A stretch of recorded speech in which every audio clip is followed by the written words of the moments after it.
नमस्कार मित्र. सध्या सोशल मीडियावर एक पोस्ट सतत व्हायरल होत असते आणि ती पोस्ट म्हणजे तो अडचणीत आलाय आणि तो अडचणीत आल्यावर काय करतो ते बघण्यासारखं असतं. आता हा तो म्हणजे नेमका कोण हे काही गुलदस्त्यात राहिलेलं नाही. तो जेव्हा जेव्हा अडचणीत येतो तेव्हा तेव्हा महाराष्ट्रात काहीतरी भयानक घडतं. समाजामध्ये तेढ पसरवणारे उद्योग केले जातात, दंगली होतात. एका महत्त्वाच्या विषयावरून जर लोकांचं ध्यान, लोकांची नजर हटवायची असेल तर तो हे सगळं घडवून आणतो. महाराष्ट्र हे सगळं जाणून आहे. 2 आठवड्यांपूर्वी जालन्यात सुरू झालेल्या मराठा आरक्षणासाठीच्या आंदोलनामध्ये गडबड झाली. अचानक गडबड झाली. मंत्रालयातून कोणतेही आदेश निघालेले नसताना आंतरवली सराटी नावाच्या त्या खेडेगावात रातोरात पोलीस दल घुसतं आणि तिथं शांततेत सुरू असलेलं आंदोलन आपलं रूप बदलतं. आजवर या घटनेच्या अनेक व्हिडिओ क्लिप्स बाहेर आलेत, समाज माध्यमांवर फिरतायत. सरकारनं त्या क्लिप्सचा मागोवा घेतलाय का हे मात्र आपल्यापर्यंत पोचलेलं नाही. कारण त्या क्लिप्समध्ये पोलिसांवर दगडगोटे भिरकावणारे, दुरीतिरी एकासारख्या घोषणा देणारे सगळेच स्पष्ट दिसत आहेत. त्याचबरोबर अशाही क्लिप्स व्हॉट्सअपवर फिरत होत्या ज्यात पोलिसांना पकडून मारणारे लोक दिसत आहेत. तशातही सरकारनं डोकं शांत ठेवून आपल्या अनेक नेत्यांना जालन्यातल्या आंतरवली सराटी या गावी आंदोलनकर्त्या मनोज जरांगे पाटलाला समजवायला पाठवण्याचं काम केलं. जालन्यात जो उद्रेक झाला, निष्पाप लोकांवर लाठीमार केला गेला, त्यात जखमी झालेल्या सामान्य लोकांइतकेच किंबहुना त्यांच्यापेक्षाही जास्त पोलिसांच्या जखमी चेहऱ्यांचे फोटो समाज माध्यमांवर झळकले. झाला प्रकार नक्कीच दुर्दैवी होता, पण याला उचकवणारे नेमके कोण होते हे अद्याप उघड का झालं नाही याचं आश्चर्य वाटतं मला. महाविकास आघाडीतले नेते न बोलावता त्या घटनास्थळी तातडीने पोहोचलेच कसे? आता त्या ठिकाणी काही टग्या पोरांनी दुरीतिरी एक्कावाल्या घोषणा देऊन त्या जाणत्या नेत्यांची पार हुर्री उडवली हा भाग आलाही ना. या प्रकारानंतर राज्यात 55 वर्ष राजकारण केलेल्या त्या नेत्यानं शर्मिंदा होऊन राजकारणातून संन्यास घ्यायला हवा होता, पण तसं झालं नाही. कारण हे सगळे गेंड्याच्या कातडीची अवलादी आहेत. हा करामती काका त्या एका घटनेवर समाधानी नसणारच होता. आता झालंय असं की उपोषणाला बसलेल्या मनोज जरांगे पाटलाची अवस्था बिकट आहे. त्याचं आजपासून पाणीच काय औषध पण घेणार नाही असं त्याने जाहीर केलंय. मला काळजी वाटते ती मनोज जरांगेच्या जीवाची. मूळचाच तोळामासा वाटणारा हा जीव मागच्या 10-12 दिवसांच्या उपोषणामुळं शरीरातला एक अवयव निकामी होत जर काही बरं वाईट झालं तर काय करायचं याचं. मित्रो, खादीतला नेता, राजकारणी दोन्ही वेळ जेवून खाऊन इथल्या आंदोलनकर्त्यांना उपदेशांचे ढोस पाजायला येत असतो, पण जो उपाशी तापाशी उपोषण करताय त्याचा जीव मात्र नाहक टांगणीला लागलेला आहे. त्याला इलाज नाही, कारण तो अडचणीत आलाय. त्याचा पक्ष पुतण्या घेऊन पळालाय. देश पातळीवर मोदी विरोधातल्या आघाडीतल्या नेत्यांच्या मनात यांच्याबद्दल मूलतः नसलेली विश्वासार्हताही गमावलेली आहे. सतत सेंटर ऑफ अट्रॅक्शनमध्ये राहणाऱ्याला असं अडगळीत फेकलं जाणं कसं काय रुचणार म्हणा. पण ती तळमळ, ती अस्वस्थता यातूनच जालन्यात पेटवापेटवी होते. तो अडचणीत आलाय म्हटल्यावर महाराष्ट्र पेटवला जाणार हे निश्चित होतं, पण नुसत्या जालन्यातल्या दगडफेकीनं आणि पोलिसी लाठीमारानं हा विषय संपेल तर तो आणि त्याची अडचण मोठी कशी ठरेल? काल कराडच्या खटाव तालुक्यातल्या पुसे सावळीत एक घटना घडली. तिथल्या एका विशिष्ट जमातीच्या घरांना टार्गेट केलं गेलं आणि त्या विशिष्ट जमातीच्या धर्माच्या लोकांना पकडून मारलं अशी बातमी आहे. सध्या तिथलंही वातावरण तंग आहे. इतकं तंग की पंचक्रोशीतली इंटरनेट सेवाही बंद करून टाकली.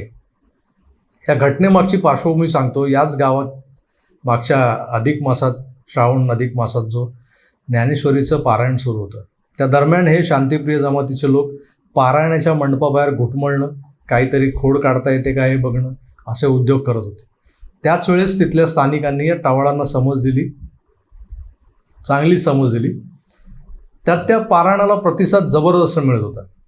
पारायणासाठी एक दिवस खासदार श्रीनिवास पाटीलही आले होते.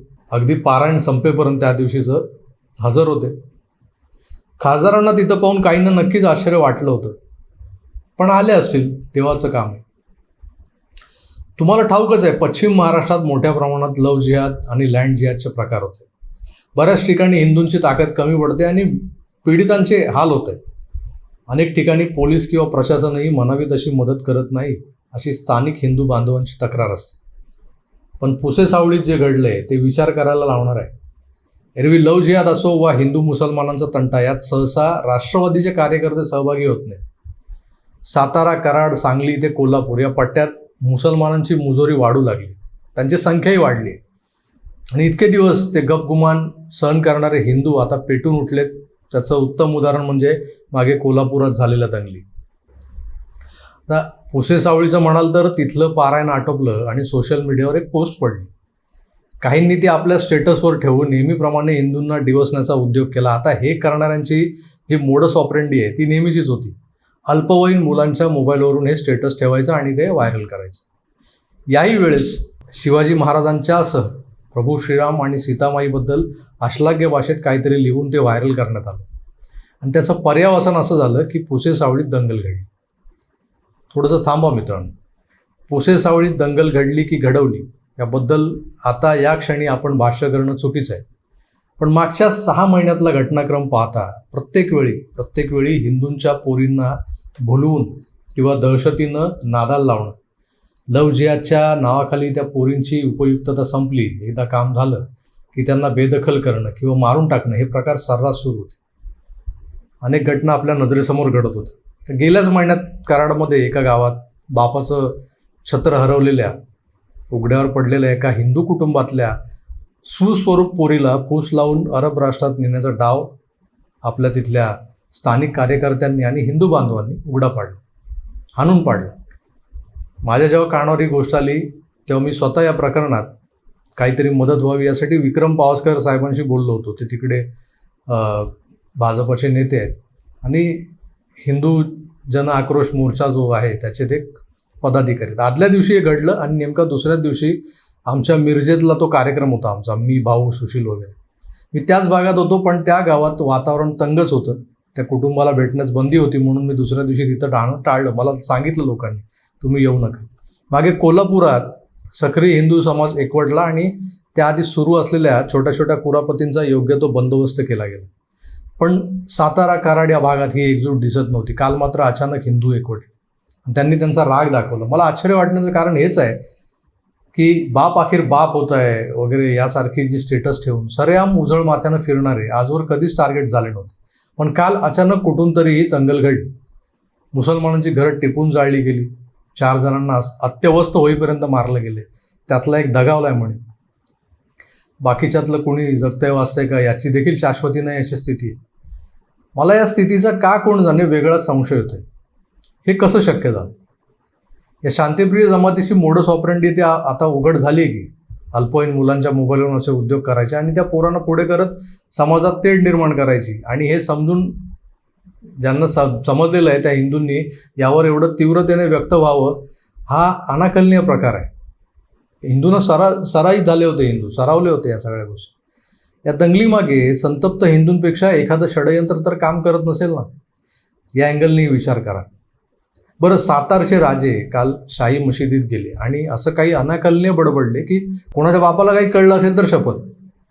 तर राजे सगळ्यांचे आहेत, हिंदूंचेही आहेत आणि आता त्या राज्यात राहणाऱ्या मुसलमानांची. आणि आम्हालाही राजांबद्दल आदरच आहे, पण त्यांनी किमान समोरच्या जनतेला समजेल असं बोलावं एवढीच त्यांच्याकडून माफक अपेक्षा आहे. काल मुसलमानांचा संतप्त जमाव कराडच्या रस्त्यांवर उतरून आपली ताकद दाखवत होता. तुम्हाला एक क्लिप दाखवतो, त्यातल्या मुसलमानाचा रोष कोणावर आहे हे ऐका, म्हणजे तुमच्या लक्षात येईल मुंबईतलं हिजडं सरकार हा काय प्रकार आहे हे समजून घ्या. हा जो शब्द वापरला त्या मुसलमानाने त्यामागचं राजकारण समजून घ्या.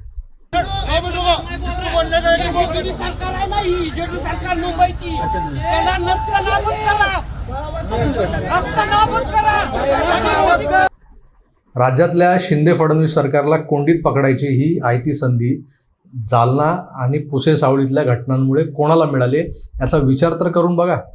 कदाचित तुमच्या डोक्यातही बल्ब पेटतील चटाचटा आणि या मागचं राजकारणही उलगडेल. तुर्तास इथेच थांबतो, पुन्हा भेटूच. तोवर आपली काळजी घ्या आणि पाहत राहा आकार डिजी नाही. धन्यवाद, नमस्कार.